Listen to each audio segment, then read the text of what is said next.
Och vi skapar alltså ett samhälle med ett väldigt utpräglat A- och B-lag. Och det skapar spänningar i samhället. Och vi ser ju då, i Sverige ser vi ju reaktionen i att Sverigedemokraterna på bara några få år har ökat ifrån bara några få procent till idag då uppåt 20% i opinionen. Lars Bern är teknologidoktor med ett förflutet som företagsledare och forskare och har under en längre tid studerat frågor kopplade till globaliseringen. I denna lördagsintervju ska vi tala om globaliseringens konsekvenser i 3 delar. I denna första del talar vi om hur globaliseringen har lett till ökade ekonomiska klyftor med en belåning bland medelklassen. Detta är följd av massinvandringen i kombination med en räntenivå som aldrig har förekommit i modern tid. Dessutom har förmögenheten för många av de allra rikaste ökat kraftigt, vilket ytterligare har drivit upp priserna på bostäder i mer attraktiva lägen på avstånd ifrån de växande utanförskapsområdena. Välkommen till lördagsintervju med Sveb TV. Jag heter Mikael Wilgert. Idag ska vi få träffa Lars Bern. Vi ska tala om globaliseringen och globaliseringskonsekvenser och hur det har bland annat påverkat skuldsättningen bland medborgare i Sverige. Magdalena Andersson talar ofta om hur bra det går för Sveriges ekonomi och samtidigt har vi kunnat se att skuldsättningen för bolån har ökat från 500 miljarder upp till 3000 miljarder, vilket gör att många människor i Sverige är högt skuldsatta. Lars, kan du berätta vad är det som har hänt och vad beror den här förändringen på? Ja, alltså till att börja med är det ju så att när Magdalena Andersson pratar om att det går så bra för Sverige och vi får beröm av EU, ja, det är svenska staten som har hyfsade affärer får man säga. Men det beror ju på att den här välfärden som man skryter så mycket om, den man har vältrat över på kommunerna. Och kommunerna har allt annat än bra affärer. Deras skuldsättning ökar. Sen har vi också fått en effekt i och med att Sverige 1992 i princip lät kronan börja flyta och runt omkring 1990 så avreglerades finansmarknaderna och det var en anpassning till strävan efter en global ekonomi. Och då ska vi komma ihåg när vi ser konsekvenserna av den här globaliseringen för svensk del att hela det svenska politiska etablissemanget har stött den här globaliseringen. Och däremot så tror jag inte de vill vidkännas alla dess effekter. Men en effekt var ju då när kronan började flyta och kapital fick röra sig fritt. Det var att de människor som var väldigt rika, de kunde fritt flytta sitt kapital.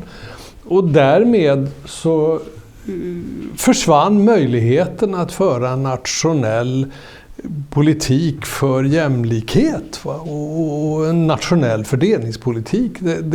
De möjligheterna försvann. Och det där när man lyssnar på Magdalena Andersson ibland när hon står i tv och är upprörd över att de rikaste människorna ägnar sig åt skatteplanering och placerar sina pengar en här och en där och så vidare. Så ska vi komma ihåg att hon och hennes parti har varit med och genomfört den politik som har breddat marken för det här. Så de är i högsta grad medskyldiga. Och det är också ganska intressant när hon får frågor vad hon ska göra åt det så har hon inget svar. För hon kan ingenting göra med mindre än att vi så att säga minskar det globala inflytandet på den svenska ekonomin. Detta sagt vill jag säga det att globaliseringen har ju också haft väldigt stora positiva effekter totalt sett på ekonomin i västvärlden. Det är ju framförallt västvärlden det här handlar om. Men problemet som har uppstått det är att frukterna utav globaliseringen kommer alltså inte vanligt folk till del. Utan de här frukterna de hamnar i fickorna hos, ska vi säga, de 10% som redan är mest välsituerade i samhället. Och framförallt den procent som är absolut mest välsituerad. Och Sverige har då haft en ganska dyster ekonomisk utveckling om vi tittar på BNP. Det skryts mycket att vi har bra tillväxtsiffror, men tittar man på tillväxten per capita så är den långt ifrån imponerande. Den är till och med riktigt dålig. Så att den tillväxt vi har haft under senare år, den är ju driven av att vi har släppt in en massa fler människor i landet och det i sin tur får effekter på BNP, men det visar ingenting att landet har fått en bättre ekonomi. Och framförallt ger det inte underlag för att svensken ska få det bättre. Vi skulle kunna titta på ett diagram över BNP-utvecklingen i Sverige. Vad är det vi ser i den här bilden här? Ja, vi ser, de här staplarna, det är ju BNP per capita. Och BNP per capita, då går det från 3,4 ner till en halv. Ner till en halv. Den streckade linjen är själva BNP-tillväxten totalt sett. Och då ser vi ju då att om vi jämför Sverige med OECD som är den nedre linjen där, så har vi trillat ner under OECDs genomsnitt de senaste åren. Så att jag har väldigt svårt att förstå hur regeringen kan slå sig för bröstet och känna sig tillfredsställd med det där. Mm. Så det som händer är egentligen att BNP-utvecklingen per capita har fallit därför att vi har blivit så många fler personer, men vi har inte ökat vår BNP i samma takt. Nej. Och vad får det här för effekter? Ja, dels så om vi tar större delen av medelklassen och räknar bort den övre delen av medelklassen, så får folk inte det bättre. Och vi har ju då visserligen idag en låg inflation. Men den är ju då dels den är ju en effekt av den här överenskommelsen att hålla lönerna nere för att få bort de där höga inflationssiffrorna som vi har haft under tidigare decennier. Men inflationen mäts ju med konsumentprisindex. Mm. Och det här med att slå i människor att vi inte har någon inflation baserad på KPI är ju delvis bedrägligt, därför den största utgiften för de flesta hushåll är ju faktiskt kostnaden för boendet.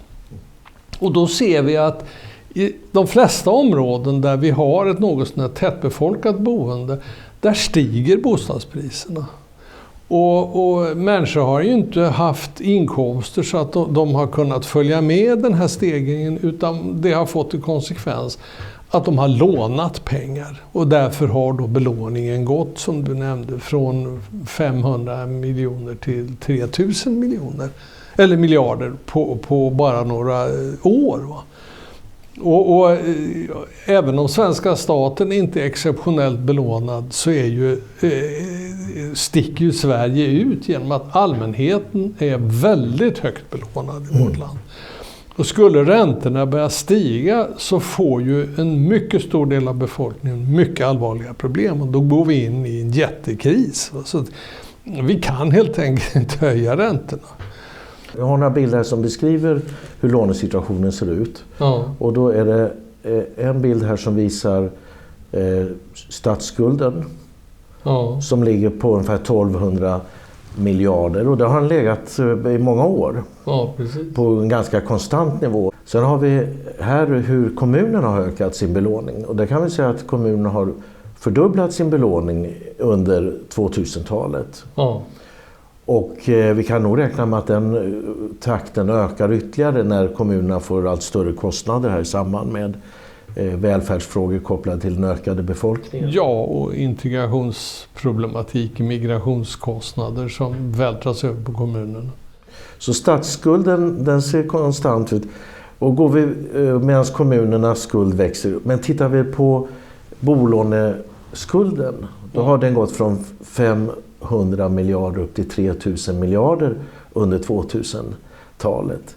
Så att den totala skuldsättningen har ökat. Ja, den totala skuldsättningen i samhället har ökat dramatiskt. Och den har då hamnat hos allmänheten. Och då frågar man sig, varför har vi fått den här utvecklingen? Varför har boendekostnaderna drivits upp på det här, eller bostadspriserna drivits upp på det här sättet under 2000-talet, när vi har haft en sån ytterst måttlig löneutveckling? Det är alltså inte människors tillgängliga ekonomiska resurser som har styrt det här i form av lön, utan det här har alltså styrts av en ojämlik fördelning av tillväxten. Så att man skulle kunna säga det att i stort sett hela tillväxten har hamnat hos 10% av befolkningen. De som är redan väldigt rika och de som jobbar i ledande positioner inom det offentliga och inom företagarna. Deras löneutveckling har varit fullständigt exempellös. Och då är det så att de här väldigt välbärgade människorna, när de på det här sättet får mer ekonomiska resurser, så konsumerar de inte mer. De påverkar inte KPI särskilt mycket, eller efterfrågan av konsumentvaror. KPI, det är konsumentvaror, ja, och det som styr konsumentprisindex. Deras konsumtion där ökar inte nämnvärt, utan det som ökar, det är deras efterfrågan på bland annat bostäder i bra lägen. Större, lyxigare och bättre belägna bostäder. Och då dras alltså efterfrågan på bostäder i våra städer upp, och därmed dras prisnivån upp. Och det påverkar sedan prisnivån i hela kringområdet. Går man till områden i landet där den här typen av människor inte finns på marknaden, så har vi ju inte alls den utvecklingen. Utan där är ju, kommer du långt upp i Norrland så kastar de ju hus efter dig. Det är jättebilligt att köpa kåkar där, men där bor ju inte särskilt mycket människor. Men det betyder alltså att den här ökade skuldsättningen som vi ser, det är framförallt ett storstadsfenomen? Ja, det skulle jag vilja säga. Det är ju framförallt i storstäderna och i attraktiva städer, attraktiva fritidsområden också, som priserna har drivits upp. Och det som är motorn bakom det där, det är de här grupperna som satsar allt mer pengar på olika former av både permanentboende och fritidsboende. Och det drar upp priserna. Vad kommer hända om nu skuldvolymen har ökat så här bland bolånetagarna? Vad kommer hända om räntorna stiger? Och vad är det som säger att räntorna inte kommer att stiga? Ja, räntorna kommer inte få stiga. Därför att det blir katastrof om räntorna stiger. För det är ju så att väldigt många svenska familjer är så högt belånade så att de har inte en rimlig chans att under sin livstid amortera de här lånen. Utan deras boende tillhör bankerna. Så de här skulderna, de kommer ligga kvar under... De kommer ligga kvar hela livstiden. I min generation var det ju så att man under sin livstid i stort sett amorterade sina villor och var skuldfri på gamla dagar och kunde bo kvar och slippa dras med banklån. Det kommer inte våra barn och våra barnbarn att kunna göra, utan de kommer att sitta kvar med mångmiljonlån som de måste betala räntor på. Och nu försöker man ju då få igång en amortering, men det man diskuterar, det är ju struntsummor. Det kommer aldrig att gå att amortera de här lånen. Det här är alltså en helt ny situation där, om man får säga så, vanligt folk då, framförallt i storstäderna, är väldigt högt skuldsatta på ett sätt som vi inte haft tidigare. Ja, visst är det så. Absolut. Och jag menar, det otäcka med den här situationen, det är det du var inne på. Vad händer om räntan går upp? Ja, vi kan inte låta räntan gå upp. Men kan man styra det? Ja, det kan man ju. Riksbanken kan ju låna ut billiga pengar till bankerna. Men om räntorna går upp i omvärlden, då kommer ju det leda till att antingen måste vi följa med i ränteutvecklingen för att försvara kronan. Eller också måste vi ge upp försvaret av kronan och ligga kvar på de här låga räntorna. Och nu har vi alltså byggt in en mekanism som gör att Riksbanken kommer inte att kunna försvara kronan om räntorna går upp i omvärlden. Därför att då kommer man att skapa en jättestor bankkris. När folk sitter med stora lån och inte kan få ut de här pengarna om de säljer sina bostäder. För bostadspriserna går ner. Idag säger Riksbanken så här: vi kan inte höja räntan därför att omvärlden tvingar oss att hålla den här minusräntan. Men om man inte kan höja räntan, vad är det som säger att man sen kan hålla en lägre ränta än omvärlden? Om omvärlden skulle, av olika skäl som vi inte förstår, höja räntan. Nej, det är ju väldigt svårt att göra det. Därför vad som händer om omvärlden höjer sina räntor, det är ju att då, i och med att vi har släppt kontrollen över kapitalflödena, de är ju globala idag, så kommer kapitalet att lämna landet. Va? De som sitter med pengar kommer ju inte att sätta in pengar på svenska bankkonton längre, utan de kommer ju att ta utländska bankkonton när de får högre ränta. Det är ju en enkel materia. Så att vi har försatt oss i en väldigt besvärlig sits. Nu är vi ju inte ensamma om det, men det är värre i Sverige än i andra länder, helt enkelt därför att här har vi låtit allmänheten belåna sig alldeles för långt. Det här skulle man ha stävjat mycket, mycket tidigare, och då hade vi också fått en lugnare prisutveckling på bostäder.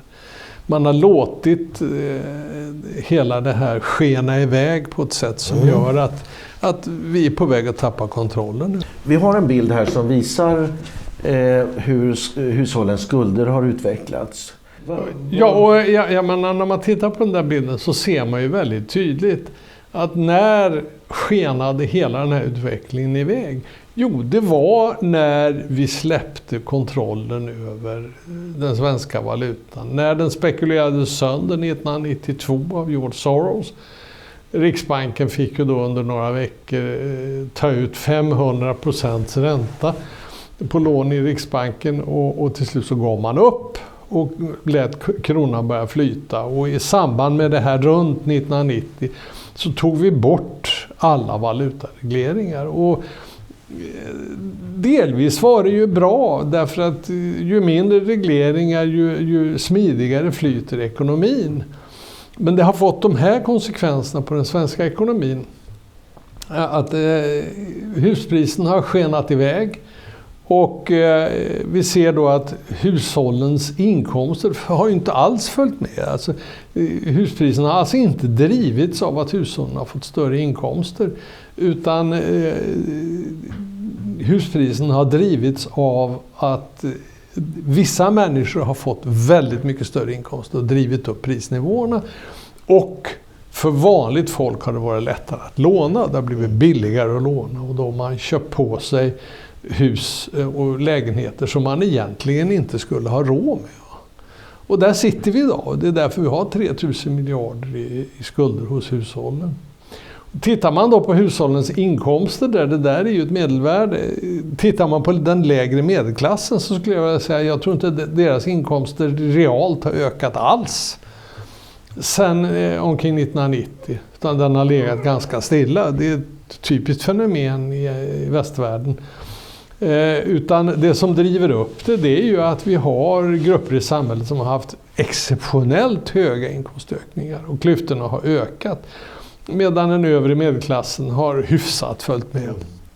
Och då blir medelvärdet ungefär som man ser i den här kurvan. Sen är det ju naturligtvis också en aspekt att Sveriges befolkning har ökat från 8 miljoner till 10 miljoner på bara något decennium. Ja. Och bostadsmarknaden har inte följt med där. Nej, det är självklart det är en brist på bostäder också, som är en väldigt viktig faktor. Det vill jag säga. Och nu räknar man ju med framöver att befolkningen kommer att öka med 100 000 per år.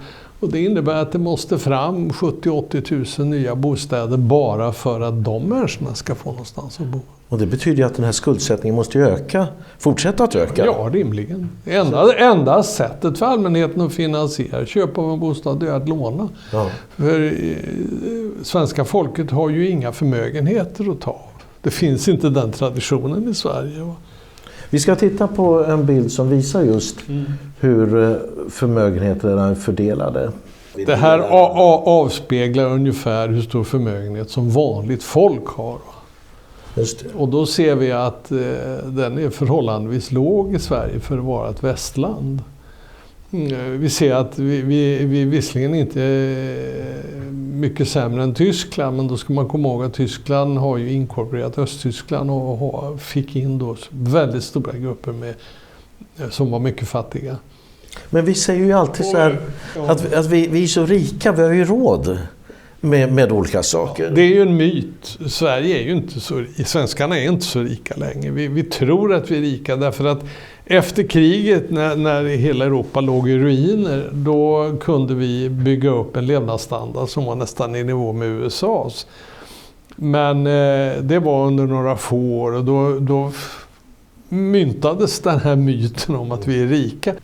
Men vi har ju grundat vår trygghet mycket, inte på att vi har eget kapital sparat och förmögenheter på banken eller så, men vi har ju grundat det på att samhället kan förse oss med trygghet. Ja, men det ser vi ju väldigt tydliga tecken på att det kan ju inte samhället längre. Samhället har inte råd längre. Vi har en kris inom sjukvården. Äldrevården är en absolut skandal hur vi behandlar våra gamla i Sverige. Det finns inte pengar att ta hand om dem idag. Om vi ser då medianvärdet så är det bara Portugal som ligger lägre. Ja. Till och med Finland ligger på en högre nivå. Och det här är ju siffror som är framtagna av Credit Suisse. Ja. Och som har gjort en internationellt accepterad rapport. Sen är det en person som har sammanställt den här bilden. Hur ser medelvärdet ut? Ja, här har vi en bild som beskriver medelvärdena. Ja, och det är alltså ytterst anmärkningsvärt. Här ser ni effekten av den här ojämlika fördelningen i vårt samhälle. Plötsligt så hamnar vi ju bra bit över Tyskland och vi hamnar i nivå med Frankrike eller medelvärdet.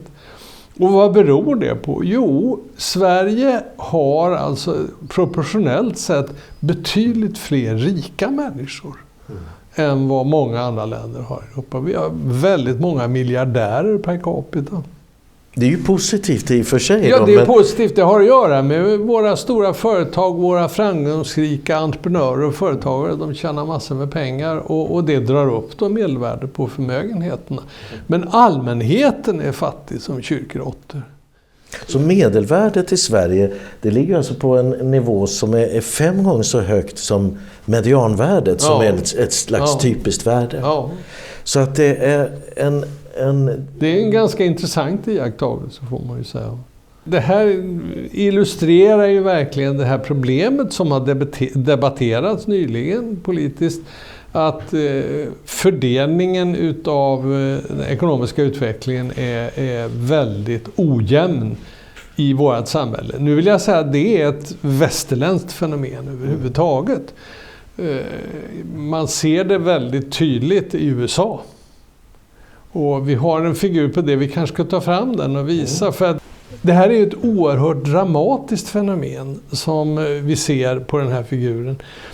Fram till någon gång på 70-talet så följde lönerna för kanske den lägre medelklassen, wages of growth producing workers. Den följde med produktivitetsutvecklingen och den ekonomiska tillväxten. Men där upphörde det. Sen planade lönerna ut och den ekonomiska tillväxten fortsatte. Och då, vad som inträffade, det var ju det jag pratade om tidigare. Att tillväxten, och det var här kan man säga som, här drog ju fick vi ju konsekvenserna av den fria globala rörligheten för kapital. Det började ju i det här häradet omkring 70-talet och Sverige kom ju senare då med när vi släppte valutan omkring 1990. Men den här utvecklingen visar ju att någonstans måste ju tillväxten ha hamnat och bevisligen har det inte hamnat hos vanligt folk. De har inte fått det bättre utan det är den rikare delen av befolkningen som har tagit hela tillväxten. Och det här är ett globalt fenomen. Oxfam har ju nyligen publicerat siffror som visar att hälften av tillväxten, eller 82%, inte hälften, 82% av tillväxten i världsekonomin hamnar hos de rikaste procenten. Den fattigaste halvan av världens befolkning har inte haft någon del alls av tillväxten under förra året. Ingenting. De har stått stilla i bästa fall. Och det är den här som vi ser i den här figuren som är bakgrunden till att Donald Trump vann presidentvalet. För det var ett val, en kamp mellan nationalisten Trump och globalisten Hillary Clinton. Nationalisten Trump sa att vi måste få tillbaka jobben till USA. Därför den fria rörligheten ledde ju till att de amerikanska storföretagen slutade att bedriva sin produktion i USA och flyttade den till Kina och andra lågprisländer. Och därmed så blev marknaden för lönearbetare allt sämre och lönerna stagnerade. Det är ju den enkla konsekvensen. Det här såg ju Trump. Och i den här grupperna, man kan säga att idag är det så att den amerikanska medelklassen är den första generationen, dagens generation är den första generationen som har en sämre levnadsstandard än sina föräldrar. Va? Och det har ju fått dramatiska effekter i opinionen. Och de människorna förde Trump till segern. Och nu håller han ju på att försöka vrida klockan tillbaka, att handelsavtal måste bli gynnsammare för USA. Han har sänkt bolagsskatter och sånt. Av någon anledning så har amerikanerna haft en betydligt högre bolagsskatt än vad vi har haft i Europa under senare år. Det har han sänkt så att de blir konkurrenskraftiga. Och nu ser man då att investeringarna och företagen kommer tillbaka till USA och det genereras många nya jobb. Så att han har ju nått redan under sitt första år en hel del framgångar. För när vi läser svenska medier eller ser på svensk tv, då får vi ju ett intryck av att han har misslyckats med allting. Nej, han har lyckats med det mesta och hans opinionssiffror är på väg upp. Och trots att han då har i stort sett hela etablerade medierna emot sig. Va? Och de trummar in ett hat mot honom. Men det här beror ju på, den här opinionsläget, det beror ju på att de som kontrollerar medierna, det är ju de globalistiska krafterna och de som tror på globalismen. Och det innebär att alla som motsätter sig globalismen, de blir utsatta för hatpropaganda i medierna. Vi ser det med Trump. Det är likadant med politiska företeelser i Europa som är mer nationalistiskt inriktade. De är utsatta för en intensiv hatpropaganda i våra medier. Putin i Ryssland som 2006 i stort sett stängde av globaliseringen i Ryssland och drog tillbaka kontakterna och började föra en klart mer nationalistisk politik. Han är ju ett annat hatobjekt som ständigt utsätts för den här hatpropagandan. Så att det är ju så att det vi ser idag i framförallt västvärlden, det är en kamp mellan globalister och nationalister. Så att vi har ju fått hela den här nationalistiska strömningen som vi har i hela västvärlden med Trump i USA, med Front National i Frankrike, med Sverigedemokraterna i Sverige och de här partierna. Vi ser nu hur ett nationalistiskt parti har kommit in i Österrikes regering och så vidare. Det är ju en reaktion mot globalismen. Och den reaktionen beror ju inte på att vi har en sämre total ekonomisk utveckling i länderna, utan det beror på att den ekonomiska tillväxten hamnar hos ett fåtal väldigt förmögna människor som redan har det väldigt bra, medan den stora massan människor får det inte bättre. Och den lägre medelklassen får det till och med sämre och svårare att få sin ekonomi att gå ihop. Och de ska då, som vi ser i Sverige, vara med och konkurrera med de här som har det väldigt bra om att få tag på bostäder, och det driver upp bostadspriser. Mm. Så att den här kurvan vi ser från USA, den innehåller ju ett enormt sprängstoff. Och vad man ju kan säga också, om man ska ta ett historiskt perspektiv på det här, tidigare i världshistorien, när vi har haft en sån här utveckling som den Oxfam pekar på, där en liten grupp i samhället lägger beslag så att säga på hela välståndet i samhället. Tidigare i historien när vi har haft sån utveckling har det slutat med en revolution. Så småningom så blir spänningarna för stora i samhället. Och det som ligger bakom att ha skapat dessa enorma spänningar som vi idag ser i hela västvärlden, det är globaliseringen. Och då kan man fråga sig, när jag har diskuterat det här med globaliseringen så blir jag ofta anklagad för att vara konspiratorisk. Och jag vill bestämt hävda att det här handlar inte om en direkt konspiration där några få sätter sig ner och bestämmer sig för att nu ska vi driva igenom det här. Utan globaliseringen är en direkt konsekvens av affärslogiken hos globala företag. Och det blir ju, när ekonomin växer så blir de här företagen mycket, mycket större. Och deras affärsstrategi är att dominera världsmarknaden på sitt område. Så att de här företagen vill riva alla gränser. De vill inte ha några nationella regelverk överhuvudtaget. De vill ha globala regelverk. De vill ha överstatlig styrning av så mycket som möjligt i samhället. Och de bryr sig inte så mycket om den här styrningen hämmar deras utveckling, därför den drabbar ju alla lika. Va? Så att det har inte så stor betydelse. Utan de här globala företagen de ställer sig bakom klimatavtal och andra miljöbestämmelser som är ganska hämmande för många företag. Men det bryr man sig inte om, för det drabbar alla. Va? Utan det man framförallt vill ha, det är regelverk som är helt uniforma och som är globala. Och då gäller det att riva gränser. Man vill också ha fri rörlighet för arbetskraft. Därför så medverkar man direkt aktivt till att öka migrationen. Och får vi en stor migration så blir det ju omöjligt att föra en nationell lönepolitik. Och alltså det märkliga i Sverige är att den politiska rörelse som har släppt fram globalismen kanske mer än någon i Sverige är Socialdemokraterna. Men det här drabbar just deras grupper, och det kommer på sikt att leda till att LO blir maktlöst. För att skapa vi en arbetsmarknad som vi redan är på väg att göra, där det är fri rörlighet, så går det ju inte föra en facklig politik av den typen som LO och Socialdemokraterna har fört. Och när Löfven pratar om den svenska modellen, han kommer aldrig kunna upprätthålla den svenska modellen på sikt. Det är omöjligt. Det är enkelt att få en levande illustration av det. Gå till en svensk byggarbetsplats och lyssna på vilket språk arbetarna pratar. Det är nästan inte ett ord svenska längre. Va?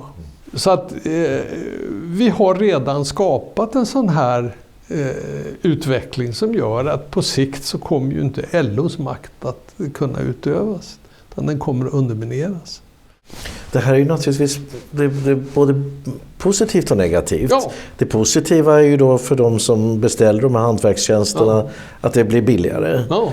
Och det är positivt för de som får göra jobbet, att de får inkomster som de inte skulle haft annars. Ja. Men resultatet, det blir också att vi ser den här knäcken i lönekurvan. Ja. Och vi skapar alltså ett samhälle med ett väldigt utpräglat A- och B-lag. Yeah. Och det skapar spänningar i samhället. Och vi ser ju då, i Sverige ser vi ju reaktionen i att Sverigedemokraterna på bara några få år har ökat ifrån bara några få procent till idag då uppåt 20% i opinionen. Så egentligen kan man se det så då att de som drar nytta av det här, de utsätts ju inte för den här konkurrensen. Nej, inte på något sätt. Utan där är det tvärtom. De kan höja sina löner troligen. Medan de som utsätts för konkurrensen, deras lönekurva, den knäcks. Ja, de kan inte få upp sina löner, utan det har planat ut i bästa fall. Och de ligger på den levnadsstandarden de har haft tidigare. Och samtidigt då så har vi den här kurvan där vi kan se hur bolånepriser och skuldsättning ökar. Där skuldsättningen har sexfaldigats under 2000-talet för bolån. Och det betyder ju då att de här som då har fått sin lönekurva bruten, de måste samtidigt då höja sin belåning för att bostäderna stiger i pris, dels på grund av det ökade antalet människor, men också på grund av att de som har mycket pengar har fått ännu mera pengar. Ja. Och sen medverkar ju då facket till att hålla nere lönerna genom den här överenskommelsen då att man ska vara restriktiv med lönerna för att inte driva på inflationen. Och det är ju jättebra. Tidigare hade vi alldeles för hög inflation och stolliga löneökningar och nu har de blivit lägre. Men det medverkar ju till att vidga klyftan, det är ingen tvekan om det. Eftersom stora grupper bara drar ifrån allt mer för varje år. Globaliseringen, om man säger så, det får en tydlig effekt i att de som har det relativt förspänt eller sitter i rätt positioner och kan dra nytta av det, de får det bättre. Medan de som utsätts för konkurrensen, de får det sämre. Och när deras skuldsättning ökar, vad leder det till? Om vi säger nu en normal person som kanske skuldsätts till en nivå som aldrig kommer kunna betala tillbaka. Vad kommer det leda till? Ja, jag vill säga som Göran Persson sa i slutet av sin ämbetsperiod, att den som är satt i skuld är inte fri. Och det innebär att stora grupper i vårt samhälle, deras frihet är starkt beskuren. De sitter i händerna på sina kreditgivare. Och människor som sitter högt belånade, de aktar sig ju för att ställa väldigt hårda krav och gå i strejk. Man vill ju inte bråka för att få upp sin lön och riskera att vara tvungen att gå i strejk och inte kunna betala sina skulder. Eller bli av med sitt jobb. Ja, eller bli av med sitt jobb. Den som är skuldfri kan ju vara mycket tuffare än den som är högt skuldsatt. Det är ju det otäckast. Att det är någon form av vår tids livegenskap. Att människor sitter med skulder som de aldrig någonsin har en chans att betala. Så om vi säger att det här är en livegenskap i viss mån, som många hamnar i för att överhuvudtaget få en bostad. Särskilt de som är unga. De som är lite äldre har kunnat köpa på en betydligt lägre prisnivå. Ja. Men de unga hamnar då med stor risk i en lånesituation som gör att de får svårt. Ja, de blir ofria och Persson har rätt. Alltså den som är satt i skuld är inte fri.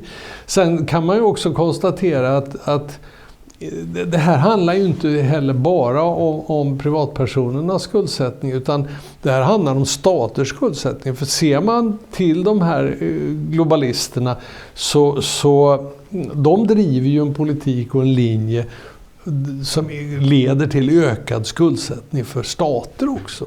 Poängen med att låta stater skuldsätta sig upp över öronen, som vi har sett exempel på i Sydeuropa, det är ju det att de hamnar, även de, i bankernas klor. Hela staten? Ja, hela staten. Hela Greklandskrisen är ett lysande exempel på det. Italien är ett annat exempel på det. Och vi ser det i många sydeuropeiska länder som är för högt belånade. Att de hamnar i klorna på banksystemet. Och vilka är det som styr bankerna? Vilka är det som har makten i banksystemet? Och självklart leder ju en ökad skuldsättning till att makten förskjuts mot de som sitter på makten i bankerna. De får ett allt större inflytande och kan diktera villkoren för nationalstater. Och i Sveriges fall så kan de diktera villkoren för allmänheten. De kan styra hur allmänheten... Så skuldsättningen, den är egentligen ett verktyg för att utöva makt? Ja, i högsta grad. En som ständigt brukar säga det att nu när till exempel den här migrantfloden välde in över Europa, därtill stimulerad utav en av de ledande oligarkerna, George Soros, som vi kan komma tillbaka till sen. Och man pekar på att det här kommer att kosta västeuropeiska länder massor med pengar, och hans råd var att låna. Det är bara att gå till banken och låna och finansiera det med lån. Ja, but of course. Då hamnar vi i händerna på de banker där han och hans kollegor har makten. Och vi blir tvungna länder blir tvungna att följa de instruktioner de får av bankerna för att få krediter. För varje gång du kommer till banken med mössan i näven och vill låna pengar så ställer de ju krav. Vi såg det ju väldigt tydligt i Greklandskrisen. Och grekiska finansministern hoppade av för han blev så trött på det där. Fast i Sverige så berömmer vi oss av våra statliga finanser, att belåningen är oförändrad sedan många år på den statliga nivån. Kommunerna har då dubblerat sin belåning, men framförallt då privatpersonerna har fått en så mycket högre belåning. Jag tror att för man ska bedöma en nations skuldsättning så måste man lägga ihop alla de här tre. Staten, kommuner, landsting och allmänhetens skuldsättning. För det är den totala skuldsättningen i samhället som visar på hur pass beroende vi är av det globala banksystemet. Om nu privatpersoner har tagit upp lån på 3000 miljarder, eller bolånen har ökat till 3000 miljarder, alltså från 500 miljarder på bara några decennier. Då är det pengar som har kommit ut i samhället och som skapar arbete och får BNP öka. Så en hel del av de här BNP-staplarna vi ser är ju egentligen de pengar som privatpersoner har lånat upp. Visst är det så. Och självklart har det bidragit till att hålla uppe bruttonationalprodukten. Sen finns det ett annat fenomen vill jag peka på i dagens ekonomi, och det är ju det man skulle kunna sammanfatta under begreppet digitalisering. Vi har alltså i Sverige rader av oerhört framgångsrika företag inom de här moderna digitala affärsområdena. Men problemet med de företagen ur den här synvinkeln, det är att de sysselsätter inte särskilt mycket människor. Och där är det ju så att vinsterna hamnar väldigt oproportionerligt hos ägarna och de som driver de här företagen. Medan en väldigt liten del, eller en förhållandevis mycket mindre del, hamnar hos löntagarna. De gamla stora verkstadsföretagen med hundratusentals anställda, de hade ju väldigt mycket, proportionellt sett mycket större lönekonton. Och var, kan man säga, gynnsammare för den stora massan människor i samhället. Medan de här högspecialiserade, moderna, digitaliserade företagen, det är en liten krets som drar hem större delen av vinsten i de där företagen. Det ser vi ju hela tiden tecken på. Och vissa entreprenörer som har varit duktiga på det området blir ju oerhört rika på väldigt kort tid. Du pekar ju på flera olika trender här som sammanfaller. Dels då att globaliseringen gör att vissa grupper i samhället har tjänat på det och tjänat bra på det och fått mycket pengar och kan driva upp bostadskostnaderna. Sen har vi haft migrationen som har ökat på vårt antal människor, framförallt i storstäderna, så att vi har fått in flera miljoner människor i Sverige som ska ha bostäder. Och sen har vi den tredje faktorn som är att många av de här nya jobben eller de nya verksamheterna, de skapar inte så många jobb. Nej. Utan även där är det ett litet antal väldigt högbetalda personer. Så särskilt för de unga som inte har kunnat följa med den här prisutvecklingen uppåt, så är det ju risk att det är en besvärlig situation. Och då skulle jag vilja vända mig till er som ser det här och säga det att den 22 mars så planerar vi på Svensk Webbtelevision att hålla ett kort seminarium på torsdagskvällen mellan klockan 18 och 21, där vi kommer prata om de här sakerna, och vi kommer prata om de olika problem som vi har identifierat i det här arbetet. Och du som vill vara med på det här skickar ett mejl till info@swebtv.se och berättar att du vill delta.